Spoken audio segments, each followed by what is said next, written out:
begin now? Again, I wish I knew. That's okay. Thank you very much. Thank you. No, you're wrong. Oh, you got it.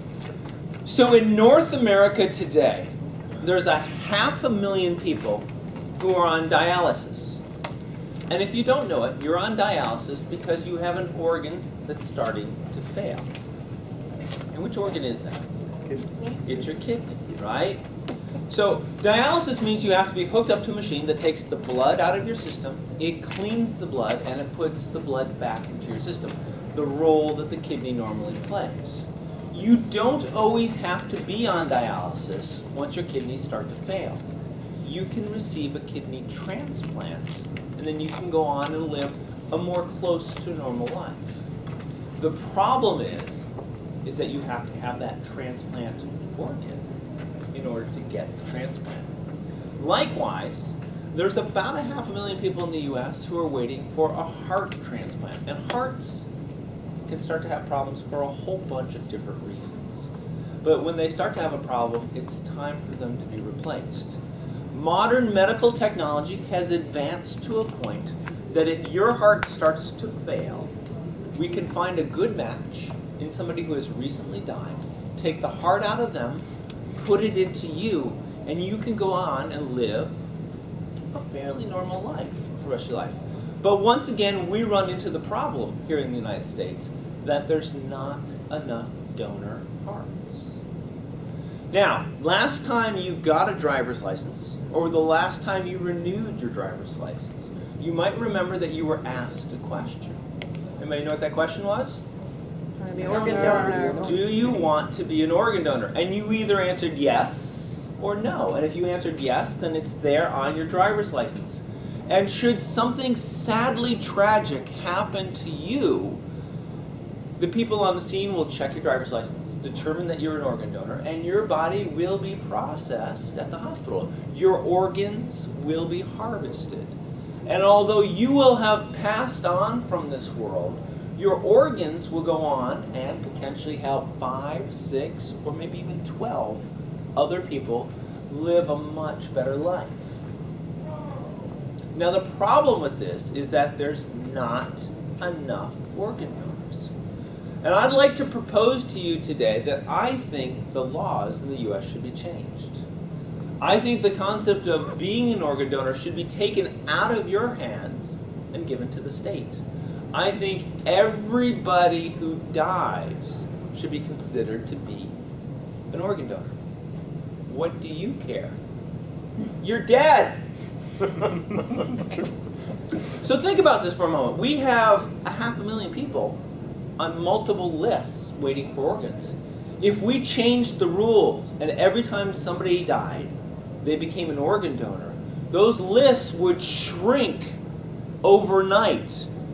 If you were diagnosed with a condition that required you to have an organ transplant, arguably, you'd be on a list for like a week. People are dying all the time. Now, the country that does the best job today with organ transplants is actually Spain. In Spain, they have 33 donors per 1,000 people who die. The US is actually in second place. We've got about 30 people per 1,000 people who die. Wouldn't it be a lot better if we had 1,000 people per 1,000 people who died? Yeah, sure would be. Now, would we be able to use all those organs? Probably not. You know, some people who die have maybe an infectious disease, maybe they're too old, et cetera, et cetera, et cetera. We can't use all those, but boy, we sure can do a lot better than 30. Ironically, the country that probably has the best production system out there is China. A few years ago, China was executing 12,000 people per year. In China, if you're convicted of a capital offense, you automatically became an organ donor. So 9/10 of all organ transplants performed in China came from convicted people who had been killed. China's got a little problem right now. Their number of executions has dramatically dropped from 12,000 down to just a scant 3,000 people per year. So that's put a real crunch onto their organ donation system. there's a black market that has developed in China. Under my proposal, where everybody becomes an organ donor, there wouldn't be a black market. Because there would be so many donated organs, there'd be no value in having a black market. Now, not everybody is going to buy into my idea, and I understand that. They're wrong, but I understand that. Okay? There's traditionally a few common objections. The very first objection to becoming an organ donor, more often than not, is a religious objection.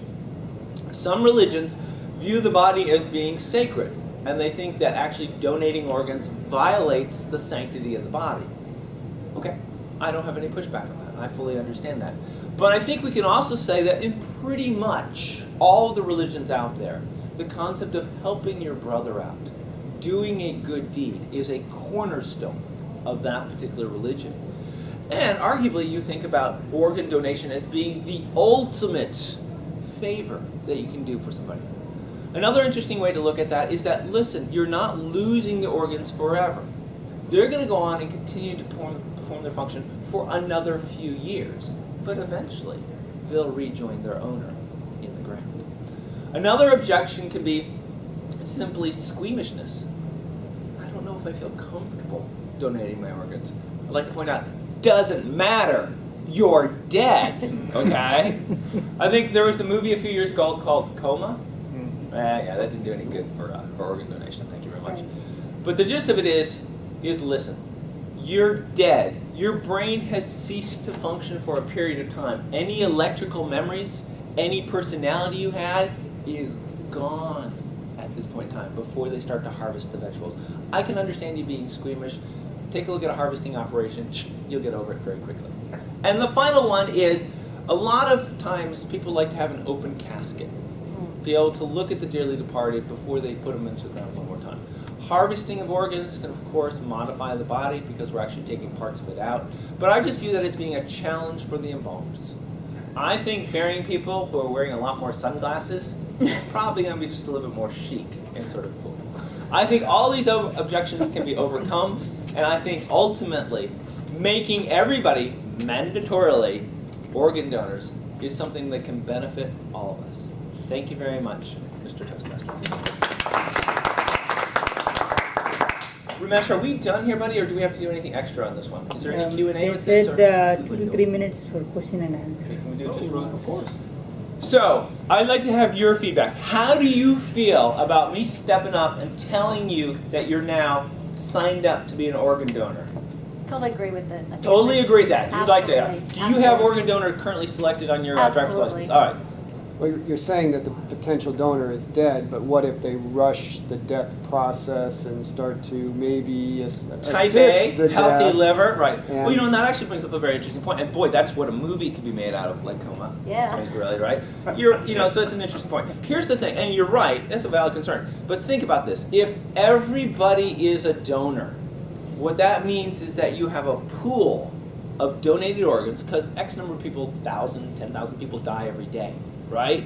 So your organs really aren't all that special anymore. The reason that Coma movie was there was because there weren't enough donors. And so there wasn't enough A-positive, healthy livers for the people who needed it. If we're harvesting from everybody, I've got a warehouse of A-positive, healthy livers hanging over here. I don't need you. So we're taken care of. Anybody else? Is anybody here not an organ donor? Being in possession of an A-positive healthy liver, Yes, sir. I want to hang on to that so that knowing that it's fairly rare, that you may not have a warehouse full of them when some rich guy needs one. I have an igloo cooler here full of them, yes, sir. I got a great idea how to make people want to make this happen. when we're all Excellent, donors. excellent. Scratch and wins. All right, this is how it works. Whenever your relative gets a donor, they still make money on that, and it goes back to the relatives. Ah, there we go. Oh, so there's- the relatives are there's going to a off the It's an person. inheritance. So, that does bring We're up, pulling up the plug. that brings up the awkward condition of helping. But do you then run the risk that somebody's gonna off grandma? Off June. I know, that's what I just said. Yeah. But Right. there's no difference I'm a if you dead, have. so- I think you should- She's doing better. No, she's not. No, because you don't know. There's no guarantee. They're going to do that anyway. So here you go. Here's an interesting point. I think your idea is a great idea. How about instead of you benefiting from the death of your relative, randomly somebody else benefits from the benefit The organ from lottery. yours. It's like Right. the So what Powerball. happens is, since you're in the mix, you may get a check for 20 grand There you because go. somebody else kicked, but you have no call on that one, and you don't control who it is, and you don't even know who it is. So it just shows up magically. I Joe. guess that'd be kind of fun. I disagree. I'm not an organ donor, and for a simple reason, because of my faith. Uh-huh. I don't believe that God wants us to extend our lives, period. When our time is ready to go, Oh, that's a we whole other debate. isn't we it? go. Okay. I understand. I And understand. God doesn't have eyes, That's it. We according know to that. you. He's up in the corner watching you right now, though. Right? Don't he? So, don't. It's not you his know, fault. I mean, he listened to your speech. I don't know if he totally agrees with you. That's a, well, you know, it's interesting. I was chatting with him earlier. Wow. On the way over. And he One thing I like says, about- and I do quote, and I don't know if you've seen it, but it's in readings from Paul, chapter 13. He said, parts is parts. I interpret that as being a good issue. Thank you very much. All right. Thank you, Dr. Jim.